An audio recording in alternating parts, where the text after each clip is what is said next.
বন্ধুরা, welcome back. আজকে আবারও চলে আসলাম একটি নতুন ভিডিও নিয়ে। তো আজকের ভিডিওটি হবে পাঁচিল বিষয়ে। আজকে আমার একটি কাস্টমার আমাকে একটু তার সাইডে যাওয়ার জন্য বলেছিলেন। তো আমি সেখানে গিয়ে যা দেখলাম তাতে আমি তো হতবাক। তো আশা করছি সকলে ভালো আছেন, সুস্থ আছেন। আর যে যেখান থেকেই দেখেন না কেন, আমার এই চ্যানেলে যে নতুন, অবশ্যই চ্যানেলটিকে সাবস্ক্রাইব করে পাশে থাকবেন।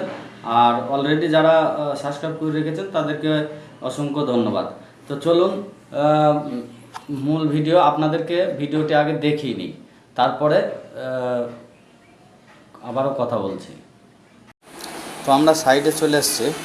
এই যে দেখতে পাচ্ছেন, আমি অবশ্য ভিডিওটি আগে করে রেখেছিলাম, কারণ ওই জায়গাটা প্রচুর পরিমাণে সাউন্ড ছিল। হয়তো আমার কথাগুলো আপনাদের বুঝতে অসুবিধা হতো, তার জন্যই মিউট ভিডিও বানানো। তো যাই হোক, এই যে আমরা সাইডে চলে এসেছি। ওই যে আপনারা দেখতেই পাচ্ছেন মিস্ত্রিরা কাজ করছে। তো চলুন আমরা কলমের গাড্ডাগুলো আগে দেখি। আপনারা ভিডিওটি আমার এই চ্যানেলের সঙ্গেই থাকবেন আর চ্যানেলটিকে সাবস্ক্রাইব করে পাশে থাকবেন।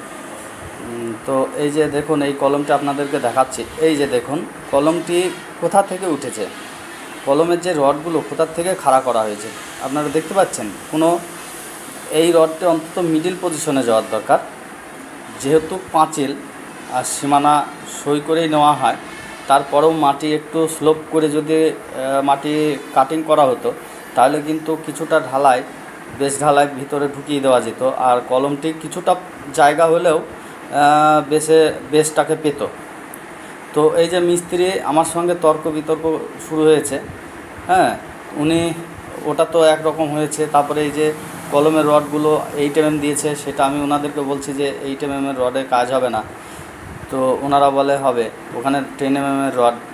এই যে এইগুলো আমি ওনাদেরকে দেখিয়ে দিচ্ছি যে আপনারা ওই সাইডের তলা দিয়ে নিচ দিয়ে মেরে গর্ত করে আপনারা কিছুটা বাড়িয়ে নেবেন বেসটাকে, তাহলে রডটা মোটামুটি মিডিল পজিশন না আসলেও তাও 7-8 ইঞ্চি বেসটাকে পাবে। ঠিক আছে? তো আপনারা ভিডিওটি দেখলেন, ভিডিওটি দেখে বুঝতে পেরেছেন কিনা জানি না, যে কলম স্ট্রাকচারের কলম করা হচ্ছে, করে তারপরে পাঁচিলটা গাঁথা হবে। তো বিষয় হচ্ছে গিয়ে তাতে সমস্যা কি হয়েছে, তাই না? আপনারা লক্ষ্য করেছেন কিনা জানি না, কলমের গাড্ডাগুলো আপনারা দেখেছেন যে বেসটা কেটেছে। তো বেস কাটার পরে যখন কলমের রড খাড়া করা হয়েছে, সেই কলমের রড পুরোপুরি একদিকে সাইড হয়ে গেছে। সাইড বলতে কি, একদিকে আপনার 1.5 থেকে 2 ইঞ্চি বেস ঢালাই হয়েছে, আর একদিকে আপনার হচ্ছে 1.5 ফুটের কাছাকাছি রয়েছে। ঠিক আছে? তো 10-10 কলম হচ্ছে, কলমগুলো 8 mm রড দিয়ে কলম তোলা হচ্ছে।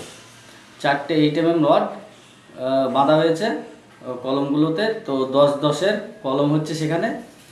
তো যেহেতু 10-10-এর কলম হচ্ছে, সেই জায়গাটায় 8 mm রড কি করে পুশ করা যায়, এটা একেবারেই ঠিক না। আজকে উনি এইভাবে করে দিয়ে চলে যাবে, কিছুদিনের মধ্যে পাঁচিলটা ভেঙে পড়ে যাবে। ঠিক আছে? তো আপনারা সতর্ক থাকবেন। এইভাবে কাজ করলে, যে মিস্ত্রিকে দিয়ে করেন না কেন, আপনারা কাজটা করতে দেবেন না। আর বেস ঢালাই যেহেতু আপনারা দেখেছেন, আমি হাত দিয়ে ইশারা করে দেখাচ্ছিলাম ওনাদেরকে যে এক সাইডে যেটা 2 ইঞ্চি বেস ঢালাই হয়েছে, তার উপরে কলমটা কি করে থাকে, ওটা যদি ওনারা মাটির নিচ দিয়ে একটু স্লোপ করে তলার দিকে কেটে ঢুকিয়ে দিত, আর 6-7 ইঞ্চি ঢুকিয়ে দিলে মোটামুটি তাও হতো। তো সেটা ওনারা করেনি, বলে কিনা ও কিছুই হবে না, পাঁচিল পড়ে না, ওতে লোড আসে না। আরে পাঁচিলে লোড যদি না আসবে, লোডটা যখন আমরা উপর থেকে হয়তো পাঁচিলে লোড আসে না, ঠিক আছে, কিন্তু সাইড থেকে যে প্রেশারটা হয়, ওই পাঁচিলটা দেওয়ার পরে দেখা যাবে ওই মালিক তার ওর ভিতরে মাটি ভরাট করবে হয়তো। তো মাটি ভরাট করার পরে তখন তো একটা প্রেশার হবে, বা পাশের জমিতে যারেরই জমি থাকুক না কেন, সে যখন মাটি ভরাট করবে তখন তো ওই জমিতে ওই পাঁচিলের ওপর প্রেশার আসবে। তো ওই পাঁচিলটা 2 বছরও যাবে না, ঠিক আছে। ওই পাঁচিলটা যেভাবে ওনারা যে ক্যাটাগরিতে করছেন সেই জায়গাটা মানে পাঁচিলটা টিকবেই না, ও 6 মাসও যাবে না, এরকম একটা পরিস্থিতি। তো অ্যাকচুয়ালি কলমে ওনাদেরকে 10 mm রড ব্যবহার করলেও হতো, তো সে জায়গায় ওনারা 8 mm রড ব্যবহার করছে। তো আমি দেখার পরে আমার সাথে প্রচণ্ড তর্ক বিতর্ক শুরু হয়ে যায়। তো যেহেতু আমি একজন মাল সাপ্লাই করে থাকি, আমার দোকান যেহেতু রয়েছে, সেই কারণে তাদের সঙ্গে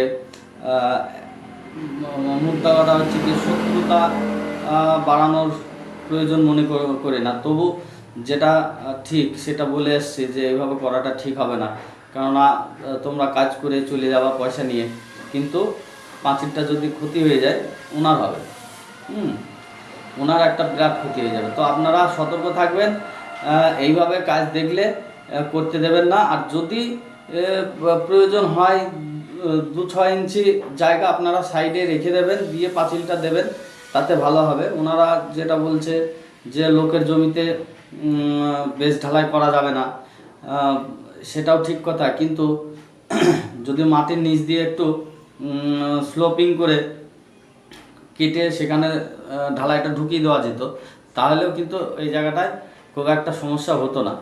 কেননা পাশের যে জমি তারও তো ভালো হচ্ছে না, এক সাইডের পাঁচিল হয়ে যাচ্ছে, তাকে তো ওই পাঁচিল দিতে হবে না, তারও কিছুটা মানে খরচা কম হয়ে গেল কিন্তু। তো এই জিনিসটা মাথায় রাখবেন, আপনারা সতর্ক থাকবেন। আর যাকে কাজ দেবেন একটু দেখে শুনে নিয়ে কাজটা দেবেন, কেননা ক্ষতিটা যদি হয়ে যায় সেটা আপনারই হবে। আপনি তখন মিস্ত্রিকে ধরবেন, মিস্ত্রি বলবে এই সিমেন্ট ভালো না, এই রড ভালো না, এই সব অজুহাত দেখাবে পাশ কাটিয়ে যাওয়ার জন্য। তো আপনারা যখনই কাজ করাবেন একটু দেখে নিয়ে মিস্ত্রির সাথে সেইভাবে কনসাল্ট করে তবেই কাজ করতে দেবেন। পাঁচিলে লোড, একটা বাড়ির সৌন্দর্য কিন্তু পাঁচিল, আর প্রত্যেকটা বাড়িতে কিন্তু পাঁচিল দেওয়া হয়, কেননা পাঁচিল ছাড়া বাড়িটিকে ভালো দেখায় না। তো যাই হোক, আপনার আজকের ভিডিওটি এই পর্যন্তই। আর ভালো লাগলে অবশ্যই কমেন্ট বক্সে কমেন্ট করে জানাবেন।